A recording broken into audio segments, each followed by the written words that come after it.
My family always praised my achievements. "You make us so proud," they'd say. But when I read their emails, I discovered they were using my success to keep our relatives out of a fortune I never knew we had. I grew up hearing how proud my family was of me. "Ria, you're such a blessing," they'd say, making all of us look good. Every time I came home from school with an award, a scholarship, or later on, updates on my career, my parents would light up, parading my achievements like rare trophies. But I chalked it up to genuine pride. Until one afternoon when a single phone call from my Aunt Mirella unraveled the life I thought I knew. I had just come back to Aurora, Illinois, my little hometown, after graduating from Northwestern. It was one of those scorching August days when the humidity practically smothers you, and I was relaxing on the couch, soaking up the air conditioning. My phone rang, the caller ID showing Aunt Mirella's name, which in itself was unusual. Mirella was close with my mom but rarely reached out to me directly. Growing up, I remember her as a stiff, distant presence at family gatherings, always perched on the edge of a chair, sipping her drink like she was somewhere far more interesting than my parents' cramped dining room. "Ria," she started, in that slow, deliberate voice of hers, "I was wondering if you could help me with something. I've got a bit of a project here, and you're the only one in the family with, well, the skill set for it." That threw me. The skill set? Sure, Aunt Mirella. What's this about? "Just come over, dear. I'd rather explain in person." And she hung up without another word. Curious and a bit apprehensive, I drove over. Mirella's house was on the wealthier side of town, the kind of place that radiated old money. It was an imposing brick building with ivy creeping up the walls and hedges that seemed trimmed to the millimeter. When I walked in, the smell of expensive candles and lemon polish hit me, almost making me dizzy. She led me to her study, a dim room lined with old, leather-bound books and an antique desk covered in papers. Mirella pointed to a stack of documents wrapped in brittle, yellowed rubber bands. "Here's everything." I eyed the stack, bewildered. What exactly am I looking at?" "It's the family trust," she said, like I was supposed to understand. When I didn't respond right away, she gave me an annoyed sigh, crossing her arms. "Our great-grandfather was a very wealthy man, Ria. He left a substantial amount of money to be divided among his descendants." I blinked, trying to process what she was saying. This was the first time I'd ever heard of a family fortune, and the idea seemed absurd. Why haven't I? I mean, why didn't anyone tell me about this before? "Because," she said, leaning forward and fixing me with a steely look, "there are stipulations. Conditions about who can claim their share. And, frankly, most of the family doesn't meet those conditions. But you." She paused, smiling faintly. "You're a success, Ria. Your achievements, your career. They make us look good." I shifted uncomfortably in my seat. "What does that have to do with anything?" "Think about it," she said, her voice growing colder. "As long as we have someone in the family who's achieving, who's independent, it shows we don't need to rely on this money. It keeps others, certain, less successful relatives, from sniffing around for their cut." "You're saying that my accomplishments are being used as some kind of shield?" "Exactly," she said, smiling like she'd just paid me a compliment. "The family's reputation stays intact. We don't look needy, and we don't have to open up this fortune to everyone. It's worked perfectly for years, thanks to you." I stared at her, my heart pounding. "But shouldn't this be available to anyone in the family who needs it?" Mirella's expression hardened. "Don't be naive, Ria. It's our duty to preserve the family's assets, not squander them. Your success benefits everyone." I left her house feeling hollow, like the air had been sucked out of my lungs. I couldn't stop replaying her words in my head. I was their pawn, their insurance policy, nothing more. Every bit of praise, every moment of support, it was all a lie. A few days later, still grappling with the anger and betrayal, I got a message from my cousin Elias. We'd grown up together, always had a close bond, though life had taken us in different directions. I was the success story, while Elias had struggled, trying his hand at various jobs, always hustling but never quite making it. When I met him at a nearby coffee shop, he seemed agitated, glancing around nervously before sitting down. "So," he said, his voice low, "I hear you talked to Aunt Mirella." I nodded, unsure how much he knew. "Yeah. She told me some things about a family trust." Elias's jaw clenched, his fingers tapping the table in irritation. "Trust. Right. That's what they call it." I leaned forward, lowering my voice. "How much do you know?" Elias laughed bitterly. "Enough to know that the family's been sitting on a pile of cash while I've been struggling to keep my business alive. You know, I almost lost my place last month, Ria. But whenever I brought up getting some help from the family resources, I was told it was for emergencies only. Guess my life doesn't count as one." I felt a surge of anger. "They're using me, Elias. They're using my achievements to justify keeping everyone else out." He shook his head, his expression dark. Figures. And here I thought they were just cheap. We sat in silence, the weight of the truth settling between us like a boulder. Finally, Elias spoke up. You know, they never talked to me about that trust. I only heard about it because of Mirella and her big mouth after a few too many drinks at a family wedding a few years back. But any time I tried to bring it up to Mom or Aunt Lucy, they'd brush me off, say I was overthinking things. They've been manipulating all of us, I said, barely able to keep the tremor out of my voice. All this time, they've made me feel like I was just this perfect daughter they were so proud of. But it was all to keep this stupid fortune safe. Elias looked at me, his expression softening. Ria, it's not your fault. You didn't know.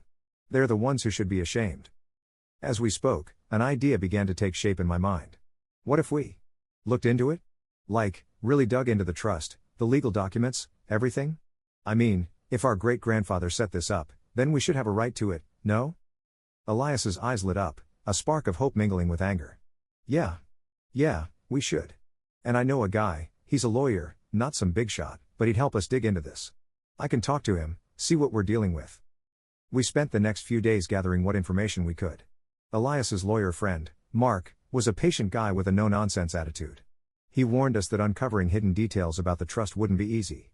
Trust funds, especially family ones, can get really messy, he said. But if what you're telling me is true, then there's definitely something wrong here.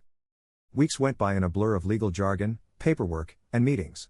Finally, Mark called us to his office, his face serious. I've got some news. It's not pretty. Elias and I exchanged a glance, my stomach twisting. What is it? Mark leaned back in his chair, sighing. Your great-grandfather did set up a trust, and it was designed to help the family in times of need. But there's a clause, a really odd one. It stipulates that the family's financial support is only accessible if certain conditions are met. Conditions? I asked, frowning. He nodded, his expression grim. There's a provision that allows the trustees, your parents, Aunt Mirella, and another relative I haven't been able to track down, to determine whether the family members requesting funds are worthy based on, well, a number of things. Financial stability, moral character, and other vague criteria. Elias snorted. So basically, they get to decide who's good enough for help. Just like they've been doing all along. It's worse, Mark continued. The fund is actually being used. Your parents and aunt have been drawing from it regularly, funneling the money through various channels under the pretense of family expenses. My mouth went dry. What? What kind of expenses? He hesitated, glancing between us. Vacation homes, country club memberships, investments. They've used family money to build up their own assets. I felt like the floor was falling out from under me. All those years of sacrifices, every time I'd watched my parents save, or told me that college funds were tight, all those late nights of studying, thinking I was paving the way for a better life, they were all lies.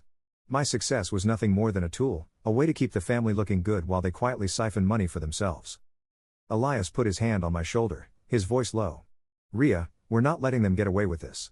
I nodded, feeling a simmering rage replace the numbness. We're going to confront them. They've lied to everyone for years, and it's about time they answer for it. As Elias and I left the lawyer's office, 100 thoughts raced through my mind. The confrontation I dreaded was coming, and I had no idea what it would reveal. But one thing was clear, I wasn't their pawn anymore. Elias and I spent the next few weeks preparing for the confrontation. We gathered every piece of evidence we could find, emails, financial statements, old documents. Mark helped us piece together a timeline, showing exactly how our parents and Aunt Mirella had manipulated the trust over the years. The more we uncovered, the angrier I became. They hadn't just used me as a shield, they'd built their whole lives on lies, selfishness, and greed. Finally, the day came. We decided to confront them at the next family gathering. It was Aunt Mirella's birthday, and the whole family would be there. Elias and I knew it was risky, but we were done waiting. This needed to come out in the open, where everyone could see it. As we walked into Mirella's house that night, my heart was pounding. The air was thick with the smell of expensive food and floral perfume. Mirella had gone all out, caterers, a string quartet, everything polished to perfection. The sight made my stomach turn. When everyone had finished eating, I stood up, my voice shaking just a little. Can I have everyone's attention?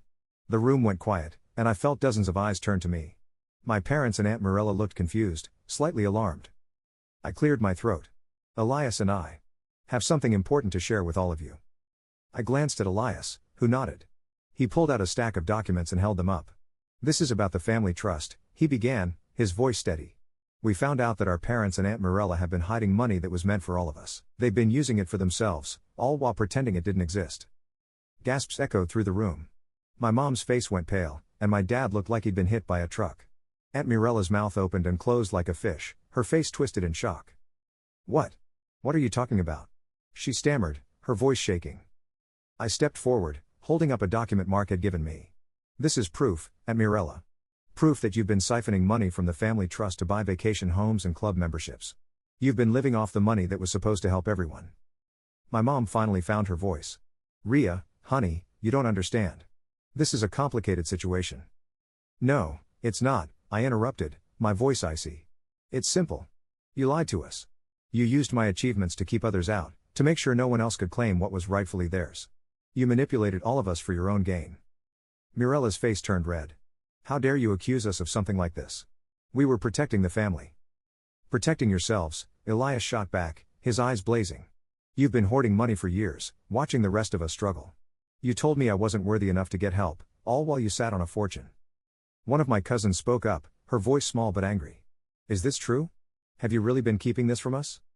Mirella looked around, her face twisting with panic. I did what I thought was best. We all have to make sacrifices to protect what we have. You didn't make any sacrifices, I snapped. You took everything.